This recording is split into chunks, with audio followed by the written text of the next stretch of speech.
नमस्कार दोस्तों, stock market studies में फिर से एक बार आपको बहुत-बहुत स्वागत है। तो आज मैं फिर से आपके सामने कुछ इम्पोर्टेंस कंपनी का अपडेट लेके आया हूँ। तो इस वीडियो को लास्ट तक ज़रूर देखना, क्योंकि इस वीडियो के अंदर जितने सारे कंपनीज़ के बारे में चर्चा करूँगा, वो सारे कंपनीज़ के इन्फॉर्मेशन के साथ-साथ और उसके टेक्निकली चार्ट पैटर्न भी मैं आपके साथ शेयर करूँगा। जो टेक्निकली चार्ट पैटर्न आपको सीख कर एज़ ए स्विंग ट्रेडिंग के हिसाब से आप काम कर सकते हैं। तो सारी चीज़ों को मैं सिखाने के लिए एज़ ए लर्निंग पर्पज़ में आपके साथ शेयर कर रहा हूँ। तो प्लीज़ किसी भी कंपनीज़ को एज़ ए रिकमेंडेशन के हिसाब से मत लेना। तो चलो आगे बढ़ते हैं। तो आगे बढ़ने से पहले मैं रिक्वेस्ट करूँगा, चैनल को सब्सक्राइब नहीं किया तो ज़रूर कर लीजिएगा और टेलीग्राम को भी जॉइन कर सकते हैं अगर मार्केट अपडेट पाना चाहते हैं तो। तो चलो सबसे पहले बात कर लेता हूँ ज़ोमैटो के बारे में। तो ज़ोमैटो आप सभी जानते हैं इंडिया की एक फूड डिलीवरी कंपनी के नाम से देखा जाता है। तो इस कंपनी जिस तरीके से परफॉर्मेंस शुरू की है, जिस तरीके से प्रॉफिट दिखाना स्टार्ट की है, तो बहुत सारे लोगों के मन में यही कन्फ्यूज़न है कि सर कंपनी फिलहाल के लिए तो प्रॉफिट दिखा रहा है, क्या फ्यूचर में भी प्रॉफिट दिखा सकते हैं? तो एक रिपोर्ट पब्लिश किया गया है, उस रिपोर्ट को आपको ज़रूर देखना चाहिए। वो रिपोर्ट कहाँ पे आया? बिज़नेस टुडे के ऊपर। आप देखेंगे ज़ोमैटो का share down 10% from 52 week high. तो कंपनी के ऊपर 10% के आसपास करेक्शन देखने को मिला, जो 52 वीक का हाई हुआ था। अभी जेफरीज और उन्होंने क्या कहा, उन्होंने स्टॉक के ऊपर एक मतलब फोकस रखने के लिए बोला है, कितने तक? 165 तक। अभी क्वेश्चन मार्क ये आएगा कि जेफरीज है कौन? देखिए जेफरीज एक बड़ा इंस्टीट्यूशन है और इन्होंने जितने बार इस तरीके से कमेंट्स किए हैं, ज़्यादा से ज़्यादातर उस कमेंट के हिसाब से मार्केट के ऊपर ट्रेड देखने को मिलता है। क्योंकि देखिए बड़े इन्वेस्टर, बड़े कोई इंस्टीट्यूशन फर्म अगर किसी भी कंपनी के ऊपर कोई भी बात रखते हैं, तो उसके ऊपर कंपनी के ऊपर हलचल देखने को मिल जाते हैं। तो कहने का मतलब है बहुत टाइम इस तरीके से न्यूज़ फेक भी होते हैं, क्योंकि मान के चलिए आज 10% क्रैश हुआ। 10% क्रैश होने के बाद मान के चलिए जेफरीज ने खुद इस कंपनी के ऊपर होल्डिंग उठा के रखे हैं और शेयर और भी गिरता गया तो कंपनी के ऊपर उसका लॉस होगा। तो वो क्या कर रहे हैं, मार्केट में एक न्यूज़ पब्लिश कर रहा है कि 165 तक जाएगा। तो उसको मान के चलिए 160 में माल बेचना है।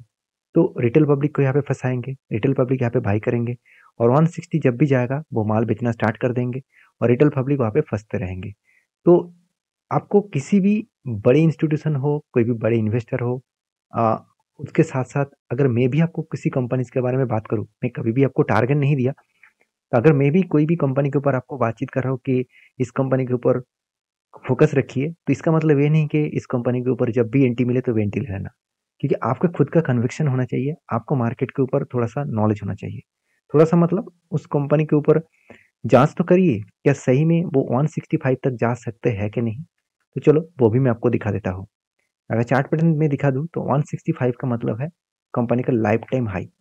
तो कंपनी का लाइफ टाइम जो हाई है, तो यहाँ पे कितना है? 165 नहीं, 168 के आसपास है। तो मुझे लगता है कंपनी जिस तरीके से रिकवरी किया, खुद का रिकवरी हो रहा है, तो यहाँ पे एक यू पैटर्न जैसे रिकवरी हो रहा है, तो वो ईज़िली इस तरीके से टारगेट को अचीव ज़रूर करेगा। हाँ, यहाँ पे जेफरीज ने ये नहीं बताया कि वो कितने दिनों तक टारगेट बन सकते हैं, मतलब कितने दिनों तक टाइम लग सकता है। तो कहने का मतलब है कि जेफरीज ने जो बात कही, तो वो बात में कितना दम है, वो तो आपको बाद में ही पता चलेगा। फिर भी मैंने आपको एक मतलब जो टेक्निकली चार्ट पैटर्न बना था, उसके ऊपर मैंने एक लेवल्स बना था, मैं आपके साथ शेयर किया। जो शोल्डर कम हेड कम शोल्डर बना। फाइनली क्या हुआ? ब्रेकआउट भी हुए। ब्रेकआउट होने के बाद आप देख सकते हैं, कुछ इस तरीके से ब्रेकआउट होने के बाद धीरे-धीरे करके ऊपर गया था, करेक्शन हुआ, फिर से ऊपर जाएगा, करेक्शन होगा। देखिए, नज़रिया कुछ इस तरीके से चल रहा है। थोड़ा-सा ऊपर जाने के बाद करेक्शन, ऊपर गया, नीचे आया, ऊपर गया, नीचे आया। इसका तो मार्केट हम देखा जाए तो हायर हाई बनाते-बनाते ऊपर जा रहा है। तो ऐसे नहीं कि कंपनी ब्रेकआउट किए और धमाका परफॉर्मेंस करेगा, डायरेक्टली टारगेट देगा, ऐसे होगा नहीं, ऐसे होता भी नहीं है। कुछ 1-2 कंपनी में आपको देखने को मिल जाते हैं और बाकी कंपनीज़ के ऊपर इस तरीके से आशा करना भी गलत होगा। तो कहने का मतलब है, आप इस कंपनी के ऊपर भरोसा करते हैं, तो इस कंपनी के ऊपर कंटिन्यू जर्नी करने के लिए सोचिए। अगर ज़ोमैटो के ऊपर आपको भरोसा ही नहीं है कि कंपनी बेकार कंपनी है, तो आप उस हिसाब से डिसीज़न लीजिए। अगर आप पूछेंगे कि सर आपके पास ज़ोमैटो का शेयर है? बिल्कुल है। हाँ, मैं छोटे-मोटे क्वांटिटी के साथ ट्रेड किया हूँ क्योंकि लॉस मेकिंग कंपनी था जब मैंने एंट्री लिया था और आज भी मेरा एंट्री है और देखा जाए तो कंपनी के ऊपर मेरा प्रॉफ़िट छोटा-मोटा हो रहा है, उतना ज़्यादा प्रॉफ़िट नहीं हो रहा है क्योंकि नीचे जब आया था एवरेज भी किए थे और इस कंपनी के ऊपर मैं लॉन्ग टर्म के लिए सोच सोच के रखा हूँ, और जब जब इस तरीके से कोई ट्रेड बना तो मैं ट्रेड के ऊपर कुछ एंट्री भी लेता हूँ। तो आपकी क्या राय है इस कंपनी के ऊपर, जरूर कमेंट्स करना। नेक्स्ट जो कंपनी है उसका नाम है क्लीन साइंस एंड टेक्नोलॉजीज। देखिए, क्लीन साइंस एंड टेक्नोलॉजीज जो एक केमिकल सेक्टर से बिलोंग करने वाला कंपनी है। इस कंपनी के ऊपर दो बात आपको याद रखना है कि आज केमिकल प्रोडक्ट का डिमांड मार्केट में कम है, जिसके चलते इस कंपनी के ऊपर भी एक प्रेशराइज देखने को मिला। अगर केमिकल का मार्केट का डिमांड फिर से मतलब रेडी हो जाए, फिर से केमिकल का मार्केट का डिमांड बढ़ना स्टार्ट हो जाए, तो इस कंपनी के ऊपर एक धमाका परफॉर्मेंस देखने को मिलेगा। क्यों? क्योंकि देखिए, कंपनी का जो आरओसी आरओई है वो दोनों ही बेस्ट लेवल में दिखेगा। कंपनी के वैल्यूएशन के हिसाब से देखा है तो वैल्यूएशन थोड़ा थोड़ा सा हाई तो है, फिर भी 1 रुपया भी कंपनी कर्जा नहीं लेकर रखा। मतलब कंपनी के पास जीरो डेप्थ है, इनकम भी है, प्रोमोटर के पास होल्डिंग्स भी बेस्ट है। और दो पॉइंट्स मुझे बेस्ट लगा।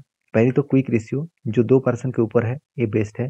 कंपनी के रिटर्न ऑफ कैपिटल एम्प्लॉयड 5 साल में बेस्ट है, सॉरी 3 साल 5 साल में बेस्ट है। आरओसी आरओई दोनों ही ठीक ठाक है। तो उसके साथ रिटर्न ऑफ एसेट भी ठीक है। इंटरेस्ट कवरेज मार्जिन तो बहुत शानदार है। अभी देखिए कंपनी की वीकनेस कहाँ पे है। वीकनेस यहाँ पे है कि कंपनी का market cap to sales 17 rupees के आसपास। इसका मतलब कंपनी को 1 रुपया कमाने के लिए कंपनी को खुद को 17 रुपीज पे मतलब इन्वेस्टमेंट करना पड़ रहा है, जो कंपनी के लिए एक ज्यादा प्राइस मेरे हिसाब से देखने को मिला। अभी कंपनी देखिए परफॉर्मेंस केमिकल के ऊपर 70% और बाकी जो प्रोडक्ट है उसके ऊपर 30% कंपनी रेवेन्यू जनरेट कर रहा है। अगर इस कंपनी की एक बार वेबसाइट विजिट करेंगे तो इस कंपनी का कुछ डिटेल्स आपको देखने को मिल जाएगा। आप देखेंगे कंपनी परफॉर्मेंस केमिकल के ऊपर, फार्मा एंड एग्रो केमिकल्स के ऊपर, एफएफसीजी केमिकल्स के ऊपर भी काम करते हैं। तो कंपनी के कुछ जो प्रोडक्ट है वो ज़्यादा से ज़्यादा परफॉर्मेंस केमिकल के ऊपर ही कंपनी का बिजनेस ज़्यादा चलते हैं। अभी परफॉर्मेंस केमिकल्स कहाँ पे लगते हैं? इंडस्ट्रियल में परफॉर्मेंस केमिकल लगता है, तो उसी जगह पे सबसे ज़्यादा यूज़ करने वाला प्रोडक्ट है। तो इसीलिए शायद कंपनी के ऊपर कोई भी कर्जा नहीं लेना पड़ा। तो इसीलिए कंपनी के ऊपर एज ए इन्वेस्टर वो भी देखिए इस कंपनी के ऊपर थोड़ा थोड़ा करके भरोसा भी कर रहा है। जैसे एफएस के पास 4% होल्डिंग था, वो 6% हो गया। डीएस के पास 4.5% होल्डिंग था, वो 5.5% हो गया। पब्लिक के पास 12% होल्डिंग था, वो 13% हो गया। इसका मतलब जो होल्डिंग्स है वो होल्डिंग्स को कुछ इस तरीके से नजरिए से देखने को मिला। अभी इस कंपनी के ऊपर टेक्निकली चार्ट पैटर्न दिखाने से पहले कंपनी का लास्ट कुछ फ्यू डेज का डेटा दिखा दूँ तो देखिए हाई लेवल का वॉल्यूम के हिसाब से ट्रेड किया जा रहा है, सॉरी डिलीवरी उठाया जा रहा है। 60 to 50% के आसपास डिलीवरी उठाया जा रहा है। इसका मतलब क्या है कि किसी भी कंपनी के ऊपर अगर ज़्यादा डिलीवरी क्वांटिटी ऐड किया जा रहा है तो मतलब उस कंपनी के ऊपर एक मोमेंटम देखने को मिल सकता है। तो अभी चार्ट पैटर्न में क्या बता रहा है आप ध्यान से देखना। डिलीवरी इसीलिए उठाया जा रहा है क्योंकि एक रेंज क्रिएट हुआ है। रेंज क्या है? एक कंटिन्यूसली बाइंग का रेंज बना जो 20% के आसपास है। और इस बाइंग रेंज के हिसाब से देखा है तो कंपनी के ऊपर जब भी नीचे लेवल को टच करेगा यहाँ पे एंट्री बनेगा और ऊपर साइड में टारगेट बन सकता है। तो इस तरीके से जब भी कोई रेंज बने पहले उस रेंज को मार्किंग करना। आपको करना क्या है, आपको वेट करना है कंपनी के नीचे टच करने के लिए। इस लेवल में जब भी टच करेंगे तो वो देखेंगे तो फिर से रिवेक करके यहाँ तक टारगेट देगा। हाँ, ऐसे नहीं कि एंट्री लेने के बाद ही टारगेट देगा, और भी नीचे आ सकते हैं, ऊपर जाने के बाद और भी इस तरीके से वोलेटिलिटी करके टारगेट दे सकते हैं। क्योंकि हम लोग IEX के ऊपर देख चुके हैं जहाँ पे इस तरीके से वोलेटिलिटी देखने को मिला है। एंट्री होने के बाद नीचे आया फिर से ऊपर गया, इस तरीके से सिचुएशन देखने को मिला। तो आपके क्या राय है इस कंपनी के ऊपर जरूर कमेंट्स करना। नेक्स्ट जो कंपनी है उसका नाम है Prince pipe and fittings limited. देखिए Prince pipe and fittings limited इस कंपनी के बारे में चर्चा करूँ तो आप देखेंगे तो कंपनी का मार्केट कैप 7,400 करोड़ के आसपास है और कंपनी का पी रेशियो 36 के आसपास है। आरओसी आरओ दोनों ही आपको कुछ एवरेज लेवल का देखने को मिलेगा। देखिए प्रिंस पाइप अभी बहुत छोटा है मगर पाइप इंडस्ट्रीज का ग्रोथ होने का चांसेस बहुत ज़्यादा है। क्योंकि देखिए आज इंडिया का इंफ्रास्ट्रक्चर का ग्रोथ हो रहा है, हर जगह पे कंस्ट्रक्शन रोड बिल्डिंग्स बन रहा है। तो उसके चलते हुए पाइप्स के प्रोडक्ट का डिमांड लगातार बढ़ते जाएंगे। और प्रिंस पाइप सिर्फ पाइप्स के ऊपर नहीं फिटिंग्स का भी प्रोडक्ट बनाते हैं। मतलब पाइप का फिटिंग्स करने के लिए जितने सारे प्रोडक्ट बनाए जाते हैं वो भी कंपनी बनाते हैं। इसका मतलब इस कंपनी की एक हाई ग्रोथेबल कंपनी है, जिस कंपनी का जो मार्केट कैप है वो अभी भी बहुत छोटा है, उसको बड़ा होने के लिए हाई पोटेंशियल भी है। तो कंपनी के जो बाकी परफॉर्मेंस है जैसे डेप्थ जीरो है, हाथ में कैश भी है, इनकम भी अच्छा खासा हो रहा है, प्रमोटर के पास होल्डिंग्स भी है। दो पॉइंट्स में हमेशा देखता हूँ क्विक रेशियो कितना है? हमेशा कहा जाता है कि क्विक रेशियो अगर 2% के ऊपर हो तो बेस्ट माना जाता है, और यहाँ पे क्विक रेशियो 2% के ऊपर नहीं है। अगर पैग रेशियो के बारे में बात करूँ तो 1% के नीचे हो तो बेस्ट माना जाता है। यहाँ पे भी उल्टा हो गया। तो कोई बात नहीं, हमेशा हर पॉइंट्स बेस्ट रहेगा ऐसे होगा नहीं। क्वार्टरली रिजल्ट जो है वहाँ पे आपको शानदार सेल्स देखने को मिलेगा। तो सेल्स अच्छा खासा हुआ, एक्सपेंस को कंट्रोल में रखा, और जो कंपनी पिछले साल में 24 करोड़ के आसपास लॉस किए थे, इस बार कंपनी सिर्फ प्रॉफिट नहीं किया, सबसे ज़्यादा प्रॉफिट किया। पिछले सालों से कई गुना ज़्यादा कंपनी प्रॉफिट की है। तो सोचिए, कंपनी की एक स्टेबिलिटी, स्ट्रेंथ आपको हमेशा देखने को मिलेगा, जिसके लिए मुझे लगता है इस कंपनी के ऊपर अपकमिंग टाइम्स में एक अच्छा खासा ग्रोथ होने का चांसेस है। अगर कंपनी के लास्ट 3 ईयर्स के बारे में बात करूँ तो 37% के आसपास कंपनी का प्रॉफिटेबिलिटी देखने को मिला, नेट रिटर्न कंपनी दिया, और एक साल में 23% के आसपास। अगर मैं इसी कंपनी को यहाँ पे आपके साथ मैं डिस्कशन करूँ डिलीवरी रिटर्न्स के हिसाब से, आप ध्यान से देखना, लास्ट 3 मंथ्स में कंपनी कुछ प्रॉफिट नहीं दिया, 6 मंथ में क्या दिया, 13% के आसपास रिटर्न दिया। उसी के साथ साथ एक साल में कितना, 23% के आसपास रिटर्न दिया। तो आप सोच रहे हैं कि सर 23% मुझे थोड़ा कम लग रहा है, 23% आपको कम लग रहा है। एफडी में आपको 6% के आसपास आपको इंटरेस्ट मिलता है, और इन्फ्लेशन जो रेट है वो भी 6%, 6.5% के आसपास। तो इन्फ्लेशन जो रेट है उसको भी कंपनी मतलब 3 टाइम्स, 3 गुना बेसी ज़्यादा कंपनी आपको रिटर्न जनरेट करके दे रहा है। तो ये एक बेस्ट पॉइंट है मेरे हिसाब से। तो बाकी देखिए, 5 साल में कंपनी का खास परफॉर्मेंस हुआ, 280% का रिटर्न। 10 साल में अभी भी 10 साल हुआ नहीं, तो होगा जब कंपनी का परफॉर्मेंस आपको दिख ही जाएगा।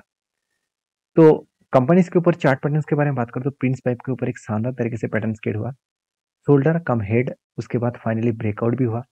ब्रेकआउट होने के बाद देखिए नीचे एक बार रिट्रेसमेंट कर चुके हैं, ऊपर गया, फिर से रिट्रेसमेंट, फिर से ऊपर गया, फिर से यहाँ पे देखिए एक रेंज के हिसाब से कंपनी ट्रेड करना स्टार्ट कर चुके हैं। जब भी इस हायर लेवल को ब्रेकआउट ना करे तब तक ऊपर जाने के लिए वो कोशिश भी नहीं करेगा। तो मेरे हिसाब से इस कंपनी के ऊपर टाइम लग सकता है। अगर टाइम मिले, टाइम लगे, तो 30% के आसपास गेन मिलने का चांसेस है। तो प्लीज़ इस कंपनी के ऊपर रिसर्च करना, उसके बाद काम करना। मेरा काम है आपको सारी जानकारी देना। कोई भी मेरे तरफ से बाय एंड सेल का रिकमेंडेशन नहीं होता है, क्योंकि मैं कोई सेबी रजिस्टर्ड पर्सन नहीं हूँ कि मैं आपको रिकमेंड करूँ। तो आपको काम करना है तो आपके रिस्क के हिसाब से आपका जो एडवाइज़र है उसके साथ बातचीत करके काम कर सकते हैं। नेक्स्ट जो कंपनी है उसके बारे में चर्चा करूँ तो उसका नाम आप देख सकते हैं, मिल्क फूड लिमिटेड। अभी मिल्क फूड लिमिटेड एक देखा जाए तो एक एफएमसीजी सेक्टर से फूड प्रोसेसिंग कंपनी है, और इसके ऊपर एक बहुत बड़ा अपडेट आया, वो है कंपनी का डिविडेंड। कंपनी ₹2.5 करके डिविडेंड देने वाला है। ऑलमोस्ट 25% के आसपास कंपनी डिविडेंड देने वाला है, और इस 25% के डिविडेंड के हिसाब से कंपनी आपको कब डिविडेंड देगा, 29 नवंबर में। तो अगर आप डिविडेंड पाना चाहते हैं तो कंपनी के ऊपर रिसर्च करके ही काम करना। ऐसे नहीं कि डिविडेंड मिला है तो निवेश कर दूंगा, ऐसे बिल्कुल मत करिए। तो वीडियो में अगर जानकारी अच्छा मिले तो प्लीज़ लाइक करना, दोस्तों के साथ भी शेयर करना, और चैनल को सब्सक्राइब करना। नेक्स्ट वीडियो में, तब तक के लिए अच्छे से रहिए, अपने ख्याल रखिए। धन्यवाद।